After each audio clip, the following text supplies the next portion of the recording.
So far on the unit circle, what we've done is we've found all of the angle measurements on this inner circle, and we've found some of the angle measurements in radians on the middle circle. So now what we're going to do is we're going to find the xy coordinates of each of these points going around the unit circle, the actual unit circle.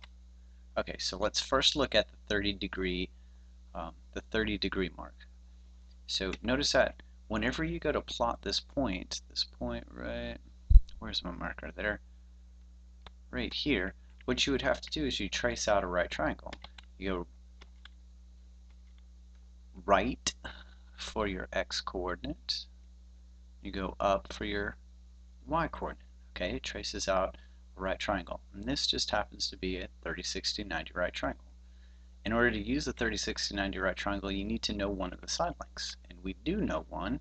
It is the hypotenuse, which is 1. Okay. So, what is the length of that hypotenuse? We just say it is 1, which makes the short leg at 1/2, and it makes this base down here square root of 3 over 2. So, how do I get the coordinates then for this point? This is the x coordinate, and this is the y coordinate. So that point is square root of 3 over 2, comma 1/2. So let me show you how this is used for trigonometry. Let's say I wanted to find the cosine of 30 degrees. We know cosine to be the adjacent side over the hypotenuse. So let me just go ahead and label our sides again. Adjacent, opposite, hypotenuse. So the adjacent side is root 3 over 2, and the hypotenuse is 1. Square root of 3 over 2 divided by 1 is just square root of 3 over 2. For the sine, it's opposite over hypotenuse. 1/2 divided by 1 is just 1/2.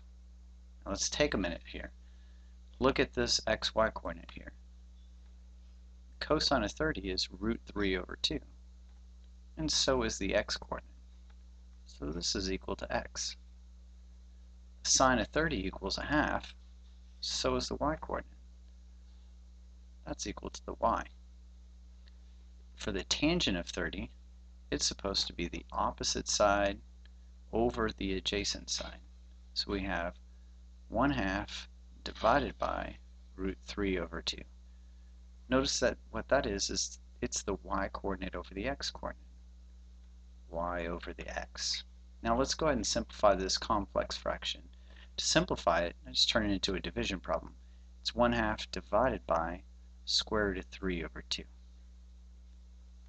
To divide by fractions, you multiply by the reciprocal. There's some stupid rhyme, something about